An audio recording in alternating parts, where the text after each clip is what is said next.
we have the match referee here as we go into the toss. What's the coin? Heads. Let's go on. Tails or tails. So, you have won the toss. What are your plans going into this game? Yeah, obviously we're looking for a victory against Windward Islands. Yeah, we've lost the last one against Windies, just looking to bounce back well and hopefully get a good result for the nation. So far, your team has been doing well between patches, but the last game, you guys show a lot of a fight. What's your plans going into this game, and who are your key players to bring you a victory? Yeah, of course. We won the toss and chose to bowl, so obviously Jaden Seals, the West Indies fast bowler, Anderson Phillip, who's not too long on the West Indies team, looking for them to get a good start for us. And then with the bat, we have a few key players that we have Kon Otley coming back in from West Indies duty after a little injury, so hopefully he can give us something with the bat. Well, you win the toss and you bowl on this track. What are your plans going about with this Windwards team who have been doing a fantastic job with the bat and ball in Jamaica? Yeah, of course, we've seen that, so we just want to limit them, get a few early wickets, use the moisture as best as we can, and hopefully we do a good job and we get off that fly. Alright, best of luck. Thanks. Alec, as you have a chat with you here, welcome back to the Caribbean. Good to see you.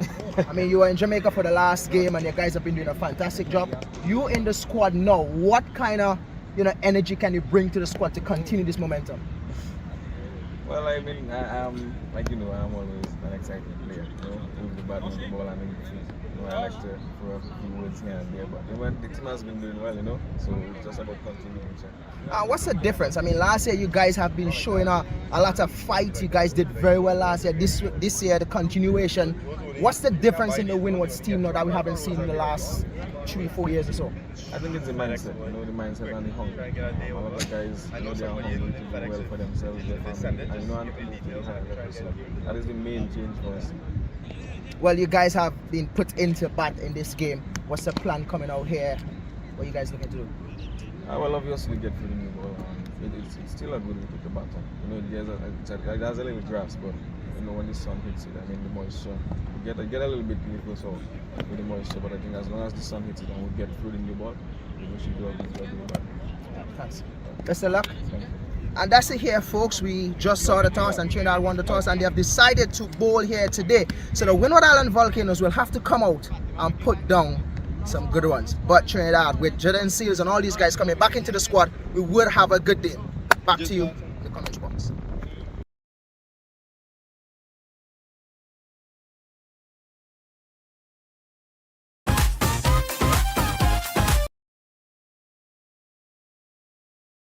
Gentle breeze at the moment, but we've just started play. 2 balls have been bowled so far. Jaden Seals is opening the bowling from the Brian Lara Pavilion end, and he's on his way to bowl to Johan Jeremiah. Immediately striking him on the pad. His opening partner is Jeremy Solozano, who is off the mark with a single, and certainly a situation where Solozano has been having pretty good scores with the Windward Islands Volcanoes, and I think they would be looking for him to get them a good start with Jeremiah, who's also been in pretty good nick. So I'm Colin Murray alongside Kesrick Williams. Kesrick, good, lovely, sunny conditions. I suppose if you're a bowler, you wouldn't be like to be out there at this point in time. At this moment, I'm happy. I'm in the commentary box. But good morning to our viewers. It's good to be here in the land of the hummingbirds. Yep. If I get that right. Yep, the land of the hummingbird. You're quite right. I was a couple of weeks ago. I was in Jamaica. I definitely enjoy my time there. But it's good to be here in Trinidad now. It's good to see Jaden Seals back as well. Yeah. That's been out for a while, and that's the reason why De Silva decided that he wanted to bowl, because having Jaden Seals back in the team will give him a little bit of energy going into this game. Also,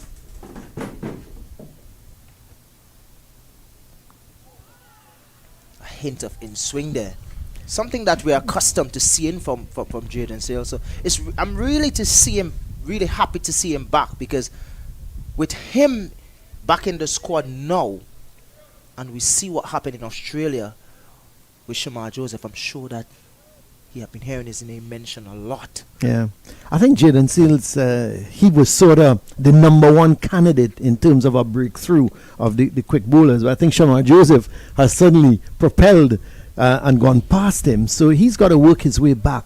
Different type of bowler, of course, to Shamar Joseph. Shamar is out and out pace. He's going to run in at you very hard. Jaden tends to look more to swing the ball. Again, he gets some bounce and some in-swing to end the first over. One without loss. The Windward Islands Volcanoes, having lost the toss and been put into bat by Joshua Da Silva.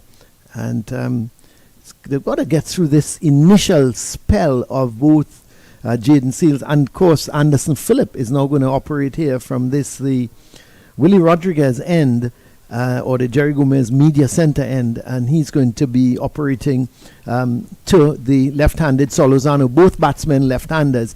But another good addition to the fast bowling crop that the West Indies have, Anderson Phillip, came into the West Indies team and really didn't do himself much justice. I think he's still learning the trade, and he tries to more out-and-out pace rather than swing the ball.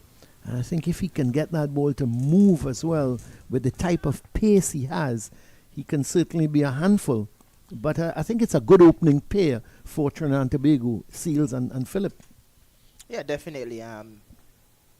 Good to see him back as well. Played a few games for West Indies, sort of lost. Wouldn't really say lost his way. He was also suffering from a couple injuries. And that's the problem.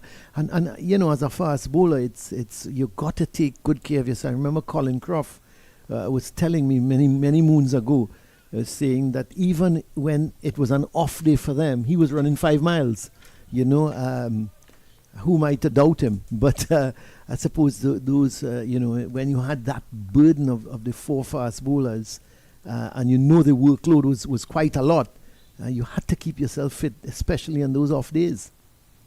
Yeah, it's a lot of work. It's even more work now because with the amount of cricket that's playing around the world, and a lot of players, they look towards the T20 route and also the T10 now.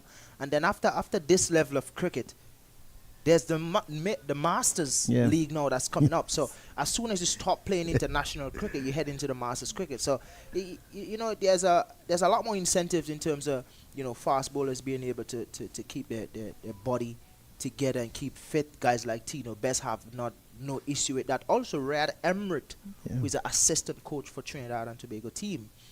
Oh, that's a beauty. Pitched and left him. And a little bit of bounce as well.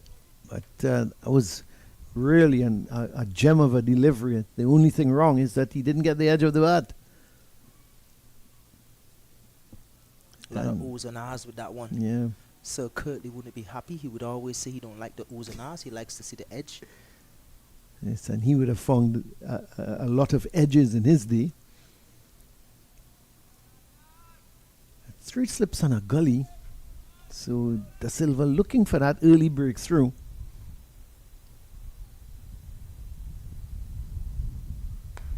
That's a good shot. Runs here for Solozano. It's not going to get into the boundary. I think they're going to overhaul it just inside. And they're going to come back for 3. That's good running. What's your thoughts on the pitch? You had a good look at it? Yeah, I did. I had a good look at the pitch. It's really dry. To be honest with you, there's no moisture in that. And if there was, it probably left already because it's really hot here in Trinidad and Tobago. So I was very surprised that Joshua Da Silva decided to bowl on this surface, because I honestly think the best time to bat on the surface would be now to get the little of what's inside of it. And it's not a lot of moisture, but having Phillips and that one just taking the edge, just running down to find, like, wouldn't it be 4 though, just 2 for Johan Jeremiah. And yeah, having Phillips and Searles back into your squad, I mean, I think that's the reason why he opted to bowl first. I mean, at least he has reason behind of his decision. That's what I always say as a commentator. Sitting in the box, whatever happens out there, we may not know exactly what's happening, but we may have an idea because we played the game already, we understand the game already. So where we're sitting now, we understand the reason why he did it, but just think that he could have bat first on this, because I don't think it would get better going forward.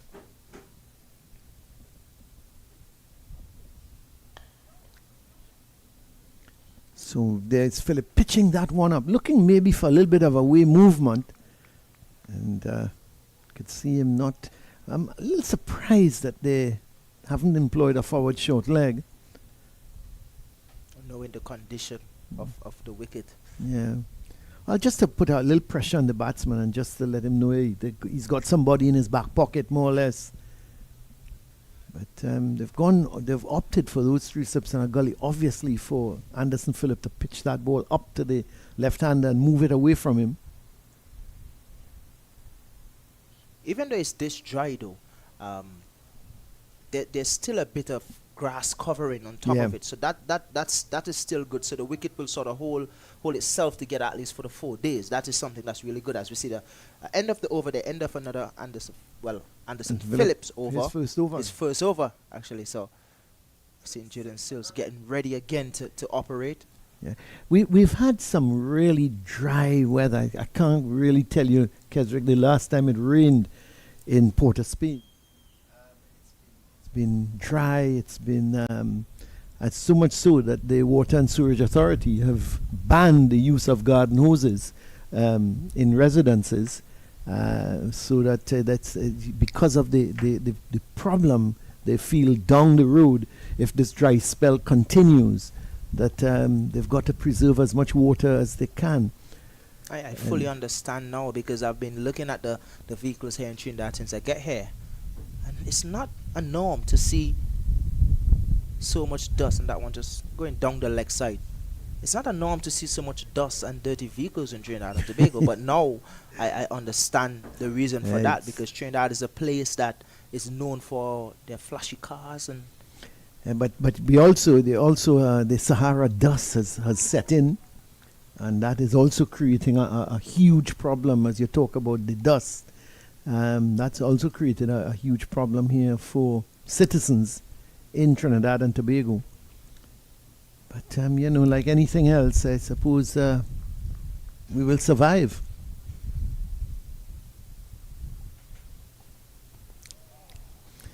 Jaden Seals just going on. The first delivery was outside the line of the leg stump. This one was on the pads. I think he wants to keep it away from there, because he's also got 3 slips and a gully. So obviously Joshua De Silva is trying to get him to pitch that ball up and leave the left hand. And now they're putting in a forward short leg. So they're taking out the 3rd slip and they're putting him towards that forward short leg. There he goes. So very interesting move from Da Silva. I'm just wondering if it's they're deciding maybe to just bring that ball into Jeremiah at pace and just maybe have him flinching. But Jaden Seals is not out and out pace. He's one, yes, he does possess the ability to move the ball. And I'm just wondering if the reason for that forward short leg is to get that ball coming back in to Jeremiah with some sort of height. And there we see it. It's always a bit easier to play the fast bowler coming from around the wicket, right hand fast bowler from around the wicket, because what happens, the ball just comes in. But when you're coming from over the wicket, then you create some problem, because you have that one that's going across and you have that one that swings back. It's all about angles, isn't it? Exactly. So I would definitely prefer to see him bowling from over the wicket to Johan Jeremiah. Have that one going across and that one that's coming back in. It's got a nice smooth action though. I really, you look at Jaden Seals, he looks so compact. And the loud appeal goes up. Not out, says the umpire. So it must have been, he must have felt it was outside the line of the off stump. The Trinidad and Tobago players are not very happy with that. They're still wondering where did that pass. Now, the umpire is shaking his head, saying that it may have been, let's have a look at that. Because they were so confident in this appeal.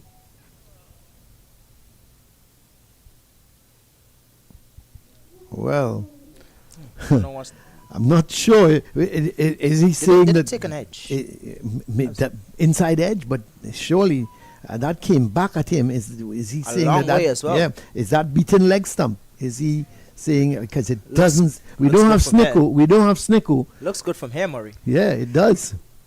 It looks that was crashing into maybe middle and leg stump. I mean, I try not to step on any umpire toes but I want to see it again. Listen, the thing is, Keswick, these guys have 1 second to make that decision. And you can forgive them, but we can look at it 2, 3, 4 times and look at the replay, and they don't have that ability to see that. Really good control from Jaden Seals, I must admit. Start from way outside. But to me, it looks good. Yeah, the only thing I could think of, and I thought it might have hit him outside off, but certainly did not. Kind of looking at Johan Jeremiah's stance as well. If we go back to that replay, Johan Jeremiah stands, and that's the end of the over there. Yep. End of a good over by Jaden Seals, causing a little bit of problem. Few shouts. Yeah, But yeah, looking at Jaden Seals, at Johan Jeremiah, he's really tall in his stance. I don't really mind that because everybody have their style. But when you look at the difference between him and Solozano looks really ready in terms of his approach to play the ball. But I just think that Johan Jeremiah is a bit too tall, too upright. Yeah. Probably a little bit of crouching would help. So anything too full, it looks as if he's always stabbing at the ball because he's too high. Well, Solozano is back on strike. As you can see, the difference there in Jeremy Solozano. He's crouching a little bit. So getting access to the ball is a little bit easier for him. But in terms of Johan Jeremiah, he's really tall.